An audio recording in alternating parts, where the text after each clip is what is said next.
I don't know if all of this was accidental or intentional, but the economy is wild right now. I don't know what to expect next. And you're probably feeling that way too. The thing is, right now, it's important to keep your head on your shoulders and prepare for the worst possibilities. While you're doing that, I want you to panic. Just kidding. Actually, getting alarmed and dwelling in fear, it's silly. I say silly because what good has freaking out ever done for you? Exactly. None. So, what's the point? I'm not saying that you can't have those emotions. What I am saying is that sitting in those emotions is a great way to get in your own way. So, let's be smart. We're going to make sure that we have a plan to take control of what's coming. When I come up with these videos, they're really about what is concerning me in the moment. What is happening right now is very real. And whether we like it or not, things are about to get more challenging. We already feel it, rising inflation. How many people are struggling with job uncertainty? And we can't forget the growing divide between the haves and the have-nots. Right now, I'm going to be really vulnerable with you. My husband and I, we made a pretty big decision recently, and you might relate to it.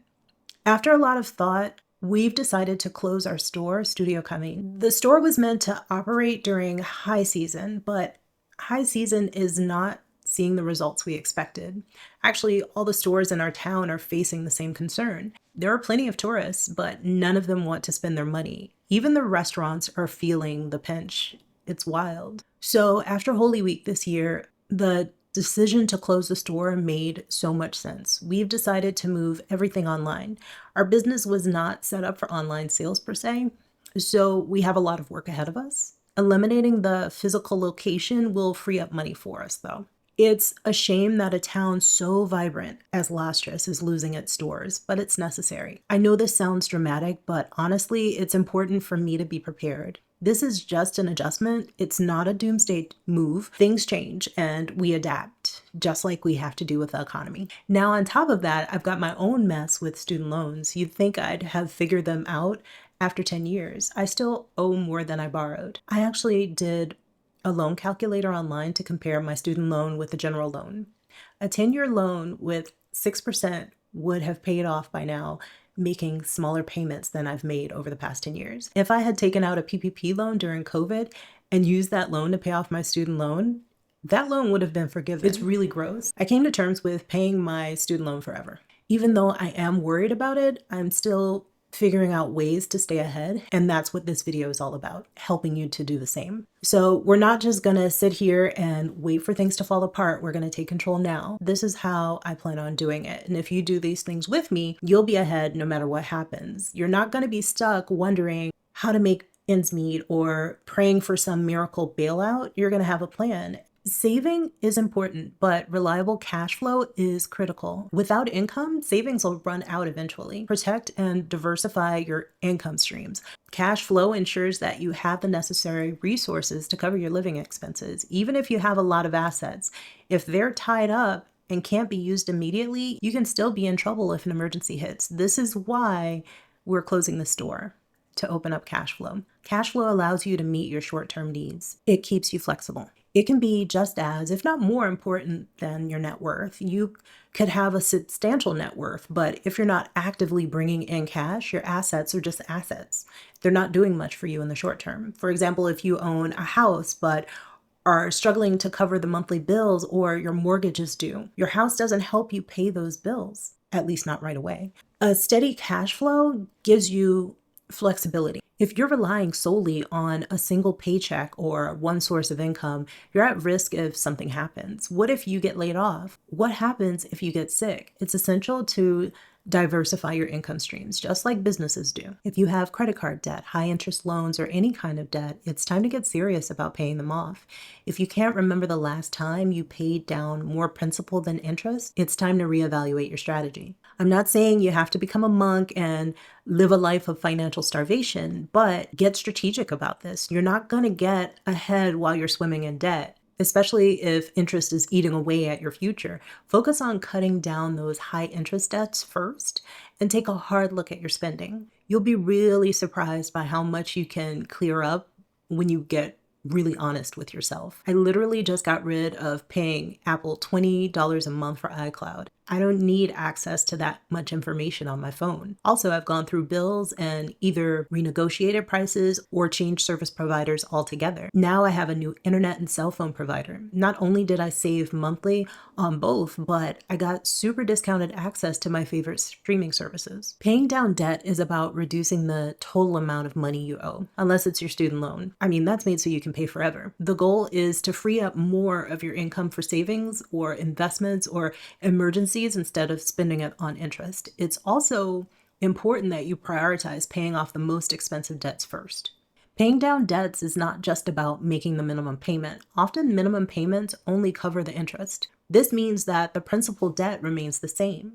And by paying more than the minimum or focusing on high interest debt first, you can really reduce the amount of money that you pay over time. That's unless it's a student loan. It's very hard to get them to apply the extra payments to the principal. I paid a lot of extra payments for absolutely no reason. It's so predatory. Anyway, just paying off any debt isn't good enough. It's crucial that you prioritize high interest debts before tackling low interest debts. The high interest debts cost you much more in the long run. They should be addressed first so that you can minimize your overall financial burden. Building an emergency fund while paying off debt can be smarter for your finances too. It often helps more than just focusing on debt repayment. Having an emergency fund can seem odd, but it helps you avoid using credit cards or loans for unexpected costs, which helps you avoid accumulating even more debt. Lastly, I want you to consider filing for bankruptcy. It's taboo for most people. It's not taboo for the wealthy. And 7 years go by really fast. Listen, your job title might be fancy, but it doesn't mean anything when things turn south. What you know, how you do things, and what skills you've got in your back pocket, that's what's going to save you. Learn new things. Get your hands dirty in skills that aren't just nice to have. These are skills that are essential. I'm talking about things you pay for that you can learn how to do. Ordering takeout, learn how to cook. Your cabinet's broken, learn how to fix it. Learn trades, tech skills, even soft skills that people overlook. The world is changing and it's not enough to be good at your current job. So get out there and upskill. Now let's talk about cutting expenses. I know, you don't want to get rid of your morning coffee or those little things that you do that make life bearable, but they add up. Let's say you buy a $5 coffee or a meal out here and there. This can quickly turn into hundreds of dollars each month. These are tiny little cuts that give you breathing room that you're going to need in the future. It's not just about buying less, it's about being smarter with your choices. Do you really need a brand new car, or can you keep the old one running for a few more years? Can you cook dinner at home at least 3 nights a week instead of eating out? It's these little habits that add up much faster than you realize. And I get it. Some people are looking at their budgets and thinking, I already cut everything that I could, but the truth is, most of us have somewhere else that we could cut. If you haven't yet, take a look at your expenses again. You'll be surprised how much you can trim without even feeling deprived. Instead of picking up that coffee out, get a fancy travel coffee mug and fill that with coffee you made yourself. In fact, when you start cutting back on unnecessary expenses, you might be surprised how much more freedom you feel. It's not about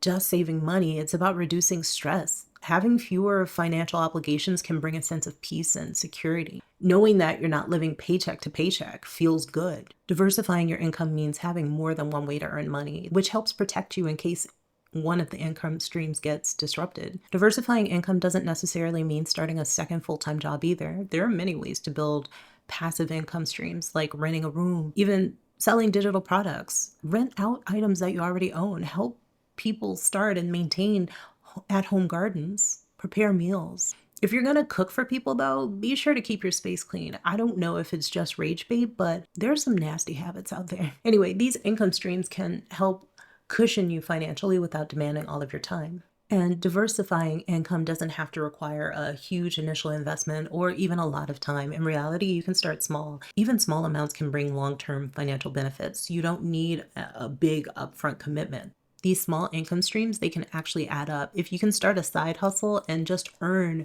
a few $100s extra a month, that can make a huge difference when it comes to paying down debt or even just saving. An emergency fund is a savings buffer that helps you to manage unexpected expenses without going into debt. Typically, it's recommended to set aside enough money to cover 3 to 6 months of living expenses. And this fund, it should be kept in a liquid, easily accessible account so that you can tap into it whenever it's necessary. People often think of emergency funds only in the context of job loss or for medical expenses, but they can also protect you from less obvious financial shocks like car repairs or home maintenance or even unplanned travel. Having an emergency fund gives you flexibility to handle whatever comes your way.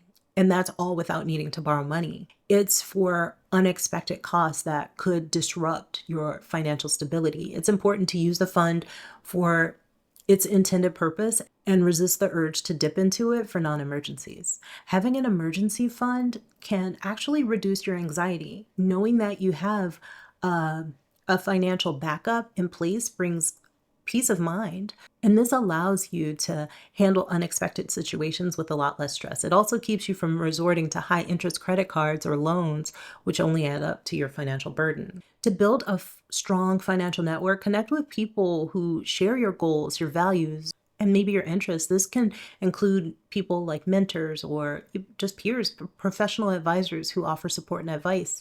A strong financial network gives you knowledge and access to new opportunities. It can also help you stay focused during tough times. Your financial network isn't just about finding people who are financially successful. It's about connecting with people who provide new viewpoints, new skills, and even just emotional help. A strong financial network offers advice, they offer support, and just practical guidance. These resources are valuable during tough economic times. Anyone can benefit from a network. You might even discover investment ideas or even side jobs that you can do, or even job advancement opportunities that you wouldn't have found on your own. And here's the final lesson, and I think it's the most important one. Your mindset is going to be the thing that keeps you calm or causes you to completely lose it when things go sideways. Think about it. If you're running around like a chicken with its head cut off, panicking about what might happen, that's when you're most likely to make mistakes. Look, I've been in those situations. I know what it feels like to worry. And trust me, I'm worried about my student loans coming back to bite me this fall. But instead of letting that anxiety paralyze me, I'm using it as fuel to get smarter about my finances. So what's the key here? Stay calm, stay positive, and remind yourself that being prepared doesn't mean that you have to live in fear. It just means you've got a safety net, a plan, a way to move forward without freaking out when the world throws a curveball. All right, now that we've covered that, here's your homework. I want you to take action. It's easy to sit here, listen to me talk, and move on with your day. But if you really want to be prepared for what's coming, you need to do something about it.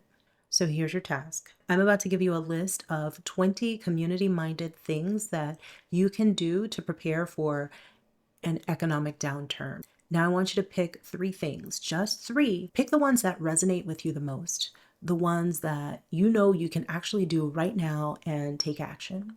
Build personal relationships. Know your neighbors by name. Trade phone numbers with them. Host small gatherings. Share skills. Do potlucks. Have meetups. Create local networks. Start a simple WhatsApp group or an email list so that you can share information, resources, and meet urgent needs. The Nextdoor app does not count. Map local assets. Identify who has what skills. Do you have a nurse, a mechanic, gardener, whatever, so that you know who to call when the system starts to break down. Create a tool library. It's a place where people can borrow tools instead of buying them. It saves money and it builds trust. Start a seed bank or a community garden. You'll pull seeds and grow food together. Even 5 to 10 people can make a dent in local food insecurity. Time banks. This is a system where people can trade skills instead of money. 1 hour of babysitting equals 1 hour of plumbing. Bulk buying groups. Pool money to buy essentials like rice and beans and diapers. Pool it so you can buy it wholesale and then split it up. Do a repair cafe. It's a free event where people with broken stuff and volunteers try to fix it. Think bikes and clothes, electronics. Form small teams. Start with a trusted 3 to 5 people. Identify urgent needs.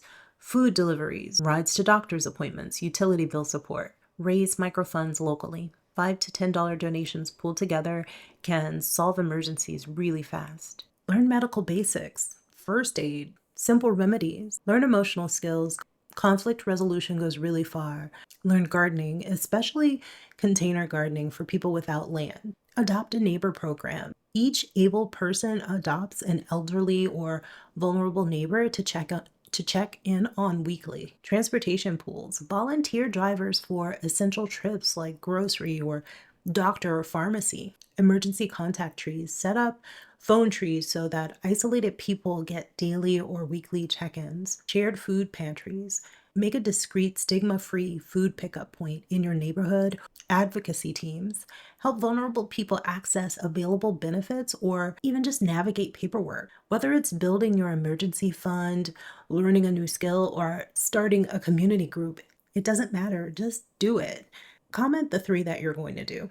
Thanks for hanging with me today. And remember, even if nothing happens, being prepared is never a bad thing. So just go ahead and take those small steps and stay positive, and we'll see each other soon. Oh, and hey, remember to save this video. Trust me, you're going to want to come back to this when you need that little reminder to just keep going. Oh, and let me know if you're interested in how Elon's getting pushed out of the White House is just like when employees at Tesla get pushed out. Okay, bye. Oh, and if you're still here, my eyes. I had a battle with eczema and I clearly lost. I'll see you soon.